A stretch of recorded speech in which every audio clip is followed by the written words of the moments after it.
Hello everyone, Tyler Williams here, and today we're going to try something a little bit different. I did not commentate on this set of games that I'm going to show you guys. I did a 5-round league, and instead of commentating, I just played myself, and it took me an hour and 20 minutes to finish the league. And the reason why I didn't record was because I wanted to see how much faster I could do the league without talking, and it turns out significantly faster. Also, it's nice whenever I'm at home at night and people are trying to sleep and I don't have to talk. Even though I'm kind of at the far end of the house, I like being quiet. So we're going to show you some matches here, and we'll go over all the matches, and after that I'll go over my sideboard plan for each of the matches that I faced. So without further ado, let's go get started on some games. Okay, so we're on the play for game one. This is obviously a keep. So we go ahead, and I believe we lead with Mountain Goblin Guide. Yep. And we get in for 2. Opponent reveals a Silvergill Adept. So we're against Merfolk. Opponent taps this for a Curse Catcher. I think what I do here is Goblin Guide plus Lava Spike. Because I don't want my Siren Bays getting countered. I want to be able to save that for another time. If I go Goblin Guide here, he's not going to block. It gets me into a reasonably aggressive line early on, and I doubt that he's going to sack this Curse Catcher just to make me tap down a land. So I cast the Lava Spike first, then the Goblin Guide. Attack with both. Reveal Lord of Atlantis. And then opponent, I believe, plays a Tidebinder here. Yep, taps down one of my Goblin Guides. Draw a Helix here, so I just go ahead and shovel the Goblin Guy, see if he's going to block with a Tidebinder, which I doubt. So he doesn't block, and I just hold up for next turn. Drawing that Helix is a decent draw. So here, my opponent plays a Lord of Atlantis, and then he plays another Curse Catcher. So with this on the stack, I have a decision to make. I can either go ahead and just Skullcrack him and see if he sacks his Curse Catcher, or if I can Lightning Helix his Tidebinder Mage or Lord. To make him sack the Curse Catcher. I think I go ahead and Helix. Yeah, and one of the decisions to Helix here is also because if he has like Spreading Seas, I want to be able to get my white cards out of my hand as soon as possible. So I Helix the face, and he sacks the Curse Catcher, and he gets in for 0. He doesn't attack with a Tidebinder, which gives me an opening to draw a land plus Searing Blaze, but instead I draw a Lightning Bolt. I'm go ahead and get in with the Goblin Guy here, see how he blocks. He blocks with the Tidebinder Mage, and I just go ahead and bolt the Lord. Because I have enough burn in hand here that I just want to trade with the Tidebinder. That opens up my Goblin Guy for the next turn. And because I have this Curse Catcher on the field, I can't cast these Skull Cracks. They don't really count for damage yet, so I need to hit my 3rd land before I do that. So I think I'm incentivized there to just bolt the Lord. So reveal the Cavern of Souls off the attack with the Goblin Guide. Opponent plays a Spreading Seas on the Sacred Foundry, and then plays Silvergill Adept, revealing Master Wave. So we know Master is coming off next turn. And he gets in for 1 with the Curse Catcher. I draw another Bolt. I think I go ahead and attack with a Guide here. Revealing Dismember. He takes the 2, goes... no, he just blocks the Silvergill. And so here he's going to go ahead and jam the Master of Waves. And in response, I Skullcrack to see if he wants to sack the Curse Catcher, which he does. So that gives him 1 less token. So he's going to get 2 tokens, 1 from the Master, 1 from the Seas. This turn, I believe I draw a land, yep, and then I sack it immediately and go ahead and Searing Blaze one of the elemental tokens, so that next turn I have lethal, because he's going to be at 6. So he goes ahead and attacks for 4, I go to 11, a little bit of client lag here from a lot of people, I guess, are on the client right now, because this is Amonkhet just came out. So if it only clicks an upkeep, and I bolt Skullcrack in response. And that's it. So on to game 2. Okay, so we're on the draw here for game 2, and This is a weird hand. I have nothing but creatures, and I have 3 lands. I think this is reasonably aggressive enough, excuse me, to go ahead and just keep. Because any burn spells I draw, these Swift Spears are huge. Also, if he like leads with Vile or something, then I'm already way ahead. And so yes, he leads with Vile. I draw Bolt for the turn, which is great. And I go ahead and jam a Goblin Guide here. And attack for 2, revealing an island. So our opponent has Vile on 1 and just cast the Spreading Seas on my mountain, which is medium annoying. I think I go ahead here and get a Sacred Foundry. Yep, and then I just play a Swift Spear and attack. And I reveal another island, so opponent doesn't have a Curse Catcher in hand, I know that much. He puts the counter on the Vial, plays another Mutavault and another Vial, so opponent kept a pretty slow hand. So here I have an Eidolon, and this is kind of interesting. With 2 Vials out, the Eidolon isn't all that great.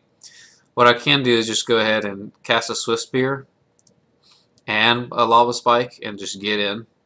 And maybe he activates Mutavault and blocks the guide. So yeah, play the Swift Spear, and I actually don't cast Lava Spike immediately, which is fine. I think that's actually better because this allows me to instant speed Bolt if he activates the Mutavault. That way he has to activate the Vial to bring in like a Lord or something to chump my, or to trade with my Goblin Guide. So yeah, he goes ahead and activates the Mutavault. I just let him go to blocks, which I actually think is the better case here, because if he tries to block my Swift Spear, I could just bolt the face. He could get a Lord in, which would be annoying, but maybe it was just incorrect to not do anything here. Maybe I should have just bolted the Mutavault. But as is,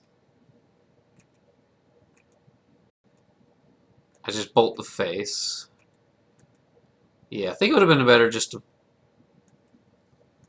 bolt the Mutavault. Might have been a misplay. I have to think about that. But I draw a Helix, I play another Swift Spear, and then I Lava Spike. 3 Prowess triggers. Opponent has a lot of things to do now. Activates Vial plus Mutavault. So he has a 3/3 and a 2/2. Okay, and so he double blocks here. So what happens here is this Swift Spear is going to kill the Regery. And then this Spear and this Mutavault are going to trade, because as a state-based action, that Mutavault's going to die. So he's at 3 now, and I have Eidolon plus Helix in hand. And then I just go ahead and jam with the Swift Spears. Activates Vial. Puts a Master in play. Tries to block. And I say, Helix your face. And what did he have? He had a Unified Will. So the Master and the Swift Spear are going to bounce, and then I'm going to kill these 2 elementals. And I still have Boros Charm and Eidolon in my hand. And he has 4 cards in hand.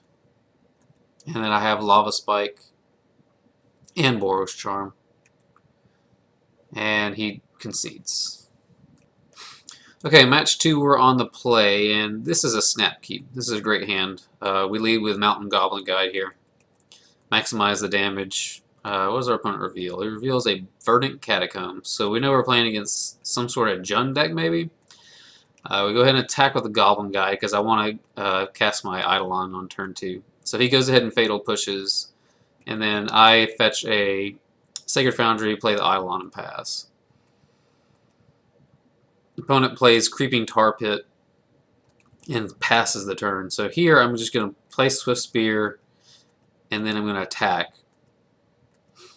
And then before damage, I'm just going to bolt his face.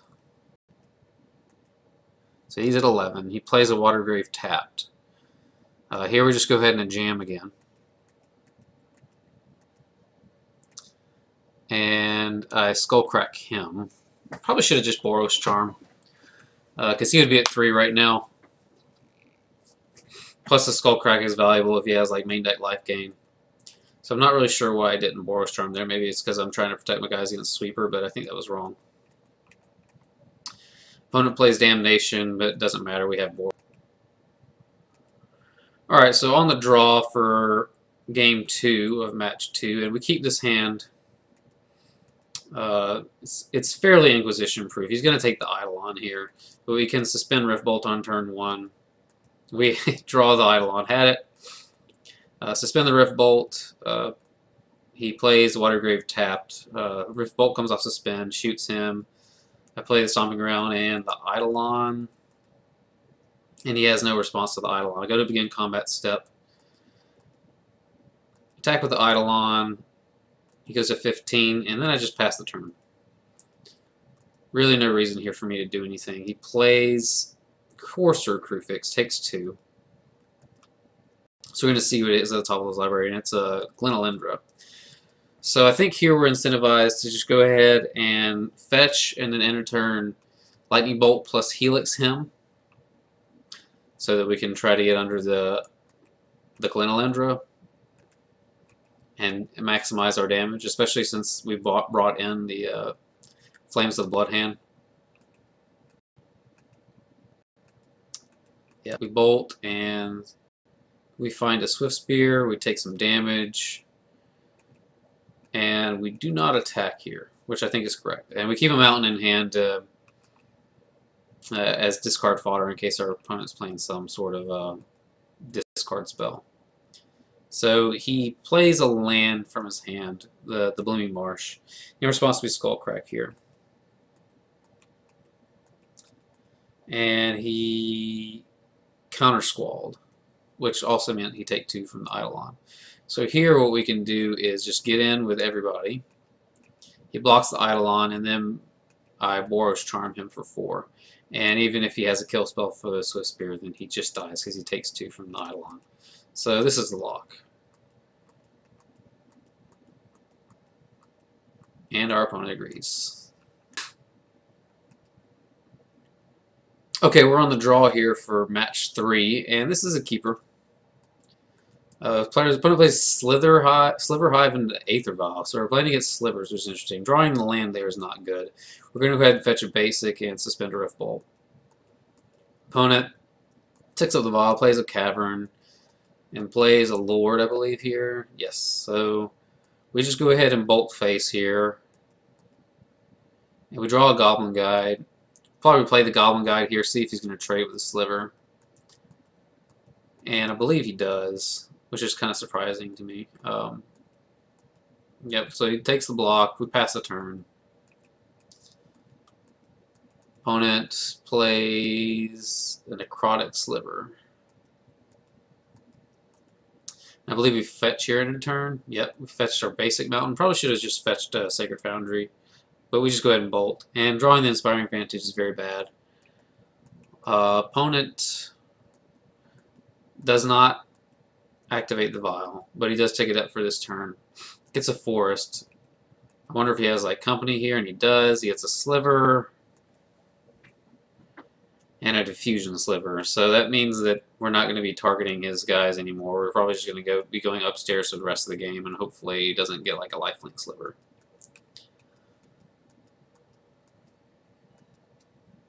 So we Lightning Helix him, we take 4, and I bolt him, play the land, I draw Searing Blaze, this is an excellent draw. And now we can go ahead and shoot something down. He has all those regeneration shields down, so what we want to do here is actually hit the Predatory Sliver, because that's going to take away 6 damage off the table. So by doing this main phase, we buy ourselves another turn to draw something like Boros Charm. So the opponent plays the Thoughtseize, which I have no idea why he does that, because he's at 4. He should not have done that. Opponent then plays... Oh, Sight kills one of my white sources with a Necrotic Sliver, which I also just don't understand. But we draw their Skullcrack. So opponent basically punted that game to us. And now we're going to go to game 2, where you're going to see a very interesting game. Okay, so this is game 2. This is obvious mulligan. This hand, however, is actually very good. Grim Lavamancer is great against any kind of creature matchup like this.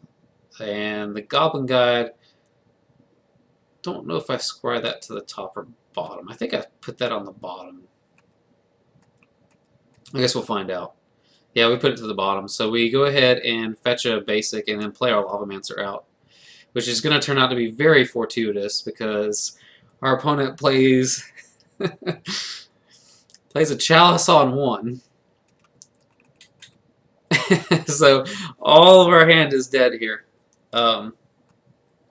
We go ahead and attack with the Grim Lavamancer since our opponent doesn't have a board. Opponent takes it. It does nothing. We draw a Helix, which is a good draw. At this point, I'm beginning to consider, because I didn't bring in any hate for artifacts, I began considering just burning all these 1-mana spells to get them into my graveyard for more fuel for Lavamancer.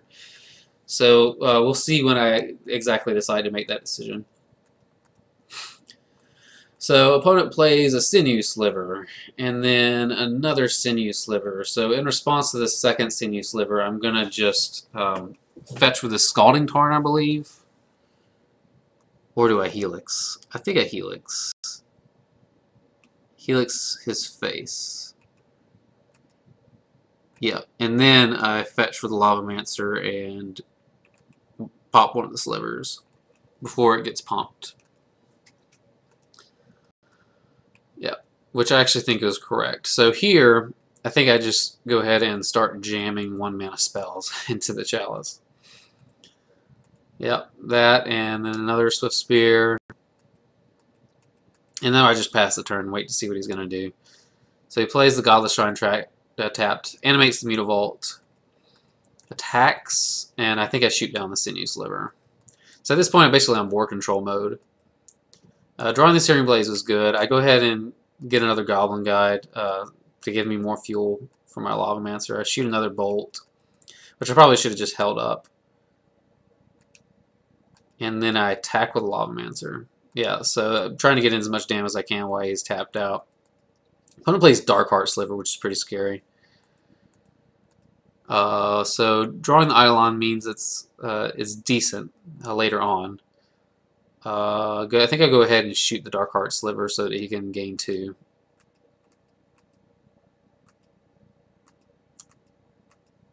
And maybe I play the Eidolon here? Yeah. And that actually turns out being a good play, because he doesn't have a forest yet, so he's probably got... so we know that Company is not active yet. So he has another Darkheart Sliver. And it activates Mutavault, attacks for 2, which we take. So we're at 15, he's at 16, but he has the Darkheart Sliver to even things out. So I go ahead and kill the Darkheart Sliver. He sacks in response. That way he can't sacrifice a Mutavault in response to gain more life. And we have Helix available. We go ahead and attack with the Eidolon. He plays activates another Mutavault, and then plays Siphon Sliver. So we have to get rid of that Siphon Sliver for sure, so that he doesn't gain life from the Mutavault. And we go ahead and shoot it down, and then we attack for 2 the following turn. After drawing a Scalding Tarn, which is a good draw because he activates the Mutavault, we get the Searing Blaze at instant speed. So opponent's at 13. Opponent plays another land and passes. He knows something's up. So I think we pass here again. No, we attack with the Eidolon. He animates the Mutavault, and then we go ahead and shoot the Mutavault down after fetching, because we're trying to bait him into activating the other Mutavault and then Searing Blazes it. So yeah, we shoot that one down.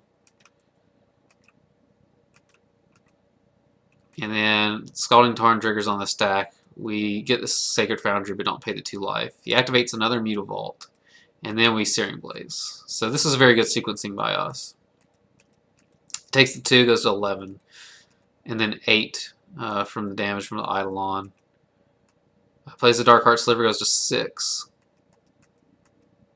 And we draw another Tarn.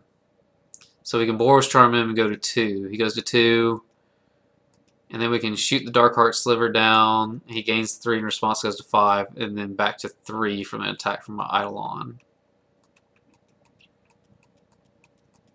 And now he's basically locked out of the game there. And our opponent agrees.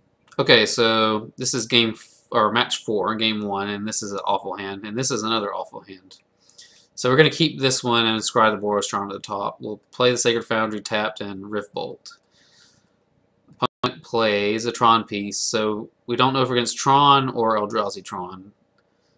So we Rift Bolt the face, the Sacred Foundry, and because sometimes they play main deck Chalice, I think it's actually best here to just double Lava Spike. But double Lava Spiking is actually kind of bad if we draw a Monastery or Swift Spear, because then we could play Swift Spear plus Lava Spike and get him more damage. So maybe holding the Boros Charm is actually correct.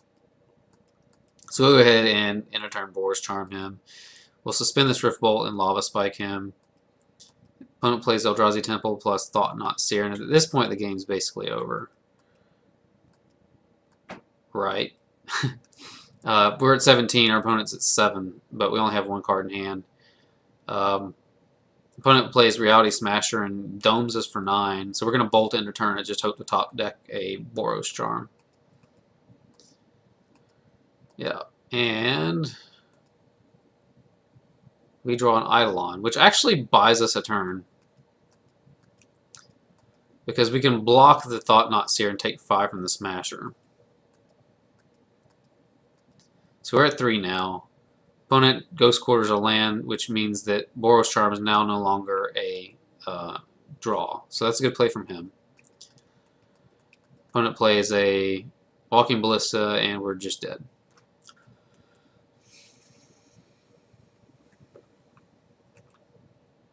Alright, so we're on the play here for the next game.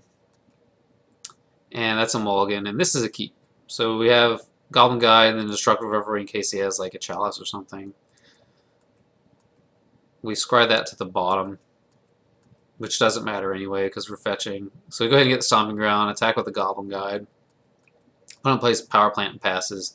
Second Destructive Reverie there is not a good draw.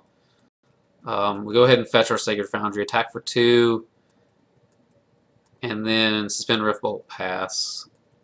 Opponent plays second Power Plant, does nothing. We bolt him in a turn, and then suspended Rift Bolt comes off. We goes to 10. Play another Goblin Guide. Get it for 4. He's at 6 now. Opponent plays a Drowsy Temple, and then Thought Knot Seers. So he takes 1 to Revelry. And at this point, we're just going to get in with both of our Goblin Guides, and then Bolt Face.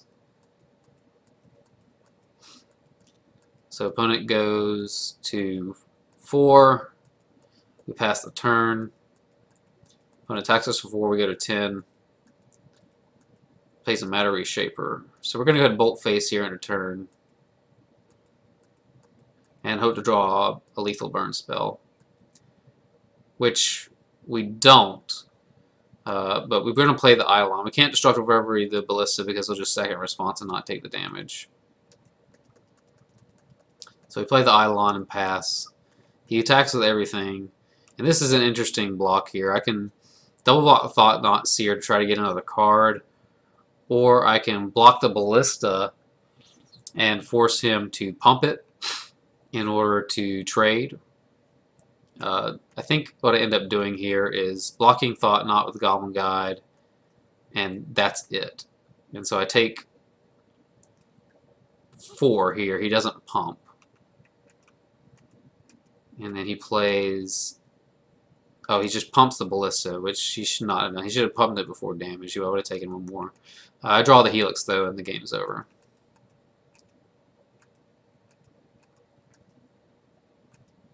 And I go ahead and Helix here in response to that activation, trying to kill the Eidolon. So if he has a response, then he can't do anything. Okay, on the draw here for game 3, and this is a really, really interesting hand. I could keep this. I have the Path. I have all these 1-mana spells. Very interesting. I go ahead and keep this. And plays Power Plant and Basilisk Collar. So I draw the land, which is really nice. Really lucky. I think we go ahead and fetch the Stomping Ground here. We should have fetched the red-white land, though, first. Because... we know he plays Ghost Quarters, so we go ahead and Lava Spike his face, show him his boss.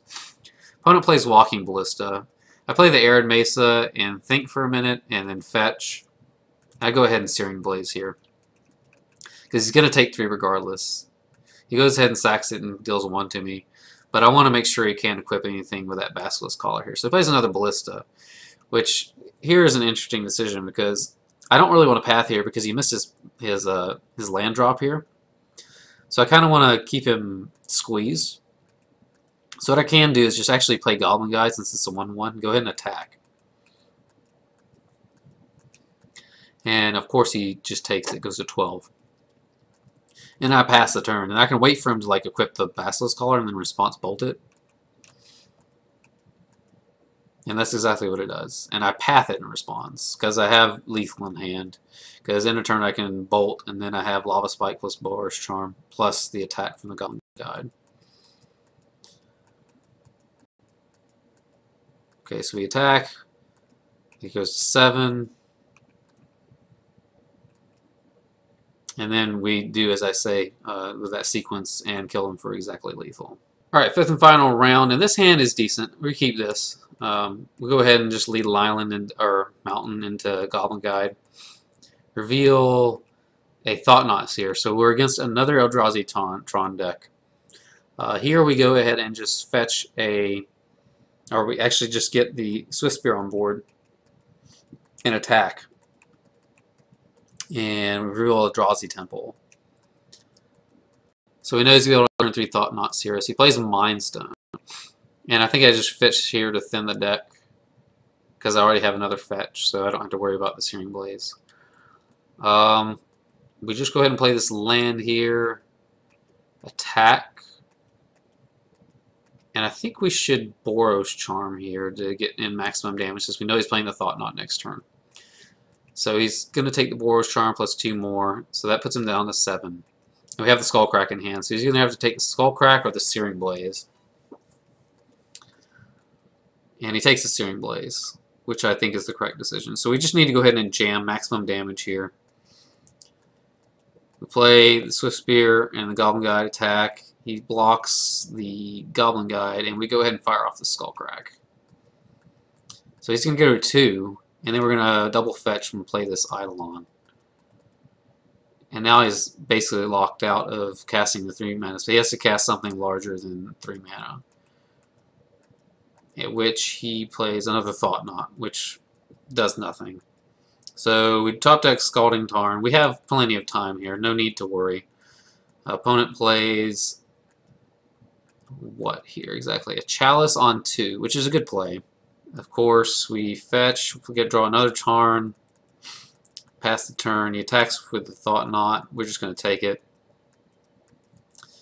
Plays an Endbringer, I think. Yep. So now we do need to draw something soon. So I think we draw the bolt here. Yep, bolt the face. So that was nice. Game 2, we board in the Smash and a couple of Destructive Revelries because we know he's playing deck Chalice here. We go ahead and play Mountain Goblin Guide. Go ahead and get in for 2. He plays Ghost Quarter and holds up the Expedition Mapped Activation. We go ahead and play another Goblin Guide and then attack. And then here, I believe he cracks the Expedition Map. We should probably Lava Spike here, but we suspend the Rift Bolt instead. And the reason I say we should probably Lava Spike is because of Chalice, but we have Smash anyway, so it's not a huge deal. Opponent plays a Thought-Knot Seer. Imagine that. So he takes our Lightning Helix. We Rift Bolt him, draw the Destructive Revelry, which isn't a good draw because we already have one of these. Go ahead and get in with the Goblin Guides. He blocks 1, goes to 9. We're going to Lava Spike him, and he's going to attack us. We're at 14. Opponent plays another Thought-Knot Seer, maybe? No, plays an Endbringer, so now we're kind of in it. And we draw another Revelry, so I think we only boarded in 2 Revelries and Smash, and we drew all 3, which is really unfortunate. And at this point, the game just kind of gets out of control. He has a Reality Smasher, and I just scoop him up.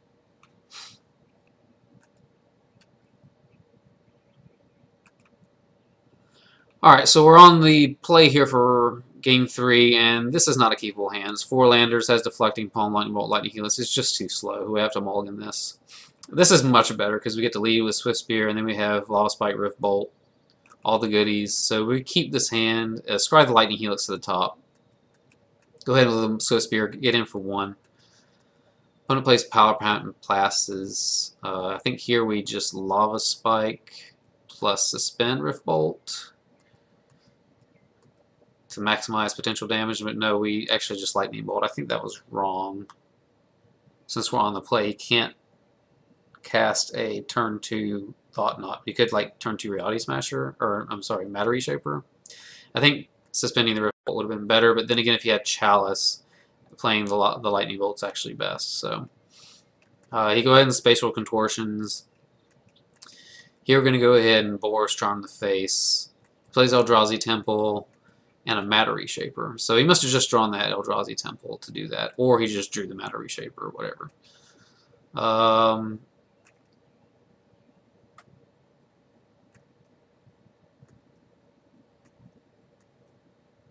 think we just drew another 1-mana spell. Opponent plays a Reality Smasher. So we're going to go ahead and path this Shape Reshaper, I believe. No, we just take 9? 8? That can't be right. Oh, okay. No, I didn't realize we suspended the Rift Bolt last turn. Yeah, so we suspended the Rift Bolt, and then we dished this game. Because we already had the Helix, and we drew the Bolt anyway. So we went 5-0. We were a little lucky in a couple of the games, a little unlucky in the others. I think overall it equaled out. I don't think Eldrazi Tron is a great matchup. I used to actually think it was actively bad, but I'm starting to come around and think it's closer to 50-50 than I thought originally. You just have to be really aggressive with your keeps and your mulligans. But yeah, we'll go over the sideboard plans real quick. Okay, so here is my 75 here. I'm going to go over the sideboard that I did for these matches. So against Merfolk, you want to bring out the Skullcracks because they're pretty much useless. They're just basically Searing Spear that can only target face. So you want to play Searing Blaze, Lightning Helix, and maybe a couple of paths to take care of their aggression, especially if they have like a big Master Waves or something. I like that hedge a little bit. I tend to keep the Eidolons in, but besides that, I think this is fine. I think also it's fine to bring in Revelries and Smashes if you want, just to get rid of Vials and Spreading Seas. But I don't really like Revelry because they can Spreading Seas your Stomping Ground, and these just become useless anyway. I think they're a little bit too reactive. So I think just going with just 4 Skullcracks out, and then Blaze Helix and 2 Paths in is fine. The second matchup is, let me think, the Slivers matchup. So the Slivers matchup is pretty much the same, except I think you do want the Skullcracks. You definitely want a Searing Blaze and Lightning Helix. I don't think I played Paths. And I think I might have cut an Eidolon on the draw. I think on the draw you definitely cut an Eidolon. So you go ahead and play the Skullcracks and a Lightning Helix and a Searing Blaze, and maybe cut maybe cut 2 Eidolons. You kind of have to go by feel here. Maybe the Skullcracks are too many because they do play the Gain 3 one. Maybe just hedge and just play a couple Skullcracks and keep the Eidolons in. But I could see an argument for taking out an Eidolon and bringing in a Skullcrack on the draw. Because Eidolon is much less effective against them on the draw whenever they play semi-aggressively, since they can get on the board so quickly with their Vials and stuff. So the next matchup was this Bug mid-range deck. I didn't really know what was going on. So we took the Grim Lavamancers out because they're pretty bad against the mid-range decks, with some exceptions, but we want to keep the Skullcracks in for sure. I think I ended up cutting 1 Searing Blaze. I didn't know exactly what they were playing. I played a Lightning Helix and 2 Flames of the Blood Hand. I think that was the configuration I went with. And I kept the Skullcracks in, obviously, because I felt like they were going to be playing life games if they were playing blue, black, green. But yeah, I think this is the correct configuration here. Just taking out the Lavamancers and 1 Searing Blaze is kind of a hedge. Okay, so the last matchup is Eldrazi Tron. And I think the correct thing to do here is this. We're going to take out the 2 Lavamancers. That's definitely true because they're pretty bad against the deck. Also take out Searing Blazes because they're only really good at killing the Walking Ballista and the Matter Reshaper. And I also think you take out some number of Skullcrack.